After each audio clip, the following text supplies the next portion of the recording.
Good morning class, I am a history teacher and we were into the fourth chapter, the Vedic civilization. As I told you, the chapter is categorized into two parts, the early Vedic period and the later Vedic period.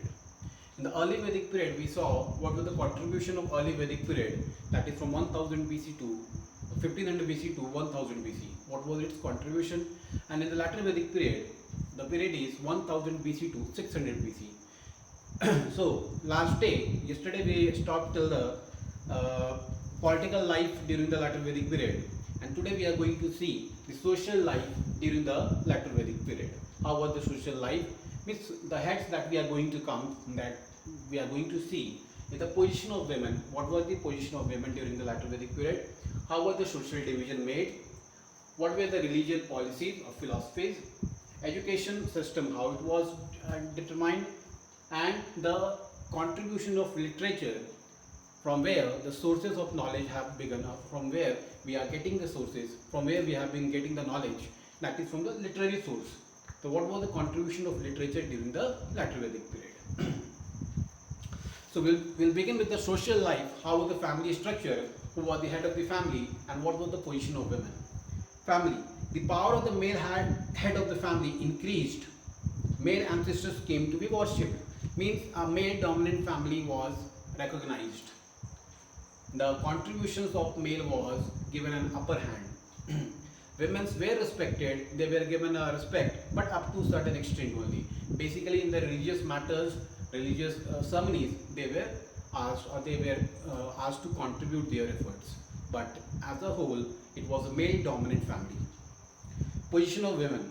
Women were treated well, and their presence was essential in religious ceremonies. As I told you, that their contribution, women's contributions, was mainly regarded at the time of, or during the time of all the religious ceremonies. Wherever religious ceremony was summoned, it was performed by the women's only. So women's contribution was there, but in the religious ceremonies. Women of the upper classes even received education, but in general, women were considered to be inferior to men and occupied a lower position in the society. It was basically a male dominant society. In the later Vedic period, the male dominant society started ruling. They were the one who were worshipped, who were given all the sorts of facilities. They were given a proper education facility, but the women were kept aloof from all these facilities, and they were regarded, or they were treated as inferior to male members. Social division. How was the society divided, or what was the social division like? With increasing emphasis on rituals and sacrifices, the Brahmins came to occupy a very high position in the society. As you saw that it was the fourth division of the society. The four systems were divided: Brahmin, Kshatriya, Shudra and Vaishya. So how was their position during the later Vedic period? It was the Brahmin who were given the upper hands. The Kshatriyas on many occasions tried to assert their superiority over Brahmins. In due course, however, the Brahmins and Kshatriyas cooperated in ruling society.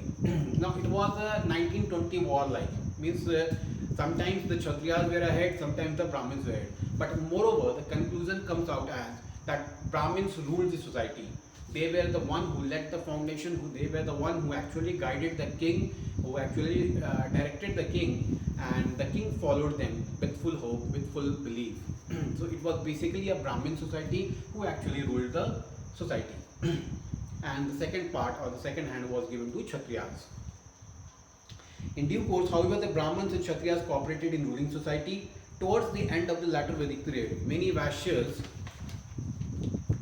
who were ordinary farmers shifted their occupation to trade and crafts. Now I told you in the early Vedic period, the Vaishyas were basically the people who relied on agricultural cultivation only. But in the later Vedic period, they started migrating from, or they started switching on to other occupations even. Like for example, here it is mentioned as trade and crafts. These were the other type of occupations on which they switched on. The Shudras were now engaged in the cultivation of land and also in a menial jobs. They were deprived of many of the privileges occupied by the upper caste. Same with the condition over here even. What was the condition in the early Vedic period? The Shudras were considered very inferior. The same was the condition in the later Vedic period even. But they started looking for some other alternatives in order to survive. That is why they started practicing some cultivation process.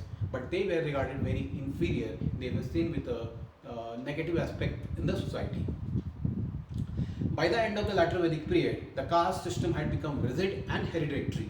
Now, sub-castes emerged as new occupation came into existence.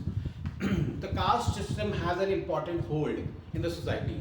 It is the caste system which actually determined many of the results, and even today it is prevalent. Many of us are somewhere the somewhere we are connected to the caste system only, and we need to follow if we want to live in a society, because the society always admins, or society always accepts the social philosophy of the society. The four stages of life. Now there are four stages of life which is very relevant even today. The Aryan man's life was divided into four stages called as ashrams. They were brahmacharya ashram. The first one is brahmacharya, that is student life, the one life that you are leading now, student life. Next is grihastha or family life, grihastha ashram or family life. Third is vanprastha, that is retirement to the forest to meditate. When you want to, when you have held your family life, now you want to retire and you want to have some connection with the God, that you want to meditate, then that life is called as vanprastha. And the last one is sannyas, that is complete retirement.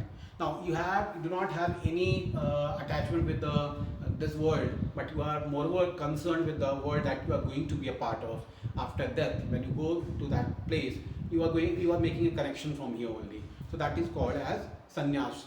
That is a complete retirement. No more connection with this world. You are connecting with the new world that you are going to be a part of. So the four stages of life were determined there, and basically the ages which were fixed is from 0 to 25, 25 to 50, 50 to 75, 75 to 100. We actually believed earlier that 100 years is the expectancy of life of an individual. That is why the four stages were determined, keeping 25 years for each. That is brahmacharya, grihastha, vanaprastha and sannyasa. Going through these ashrams was thought to be the best way to live one's life, but this was not rigidly followed. It was determined, it is a pattern which was determined for the society, that if we follow through or if we go through the same stages of life, we are going to live a very fruitful or happy life. But it was not a very rigid one. The king did not put it on, you need to follow it. A very strict principle was not made, but it was determined, if you follow it, you are going to be a beneficial one. So this was about the social division. The next is about religion. How was the religion concept? The early gods Indra, Varun and Agni lost their importance. They were replaced by the trinity of gods, that is Prajapati, Brahma, the creator, Vishnu, and the preserver, Shiva, the destroyer. Hinduism as it exists today began to take shape in this period. Sacrifice assumed great importance and religious worship became very complex. See, religion policy, it has been very rigid from beginning onwards. From the beginning of the life of human, it has been very rigid. We started following when there were no statues, there were no idols, we actually worshipped the nature, which was a part of early Vedic period. But in the latter Vedic period, when we switched on, we started worshipping some ideal worship was there. That was in the form of Brahma, Vishnu and Shiv. Okay, that is Prajapati, Vishnu and the Shiva. We started worshipping, and it became great importance was given to the religion, and it was very complex whom to follow, for what to follow. We did not know, but we somehow assumed that there is some power which is actually ruling the world, which is actually controlling us. So we started following that. So one was the creator, the other was the destroyer. So all in a balanced form was respected, was accepted.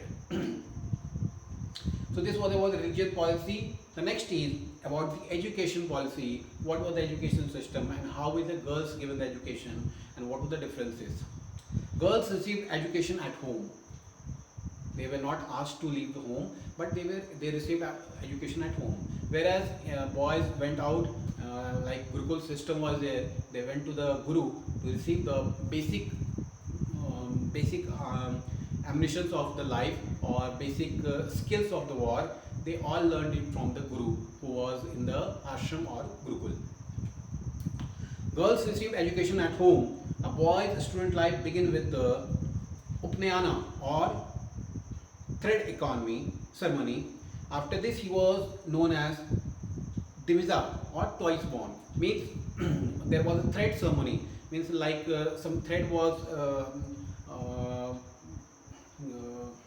some thread was abundant on his head, on his hand, and it was believed that this boy has received so and so blessings, and he is now ready, and he has taken rebirth, and he is now ready for the practical aspects of the life, and he can basically understand the juncture of life, which is determined by the educational policies of the priests.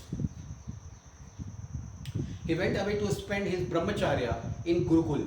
Gurukul is the name of a school where he went to learn the basic arts of the life, like about how to live a life and what are the basic skills. If you want to be a king or if you want to support a king, what are the skills you need to learn? Those things were taught in Gurukul. Where the Guru, in Gurukul, where the Guru lived with his family and pupils. The people served the Guru in return of knowledge gained. The relationship between the Guru and people was most sacred. There is always a relation between a student and a teacher, and that is a very sacred one. It cannot be defined in words, or it cannot be quoted in a word.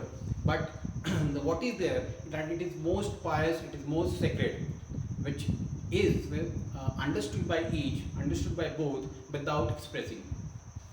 The same was the situation in the time of latter Vedic period, when the students, when the male boys went to the male persons went to the receive the basic educations of life. They actually relied on the gurus, and they actually returned in return. They helped the gurus in whatever way they could. Knowledge was passed on orally in Sanskrit. Most of this knowledge was from Vedic literature, grammar, astronomy, medicine, the art of warfare, music, and architect were also taught. So these were the basic subjects which were taught to the student, or which were taught to the male male persons who went to receive the knowledge. So basic was the about the grammar, astronomy, medicine, the art of warfare. If there is a war, how do you need to prevent yourself? How do you need to safeguard your subject? If you want to be a king, or if you want to be a supporter of the king, how do you learn those arts? That how to express in the form of war metals, or with the help of sword, how will you fight the war? So those basic traits were taught to the students. Music and architect were also taught. Some other amusements were there, like music and architect. If you have a talent, you can be an architect even. So I'll put it a stop over here. Tomorrow we'll deal with the last topic, that is the literature. What was the contribution of literature in the latter Vedic period? Thank you, class.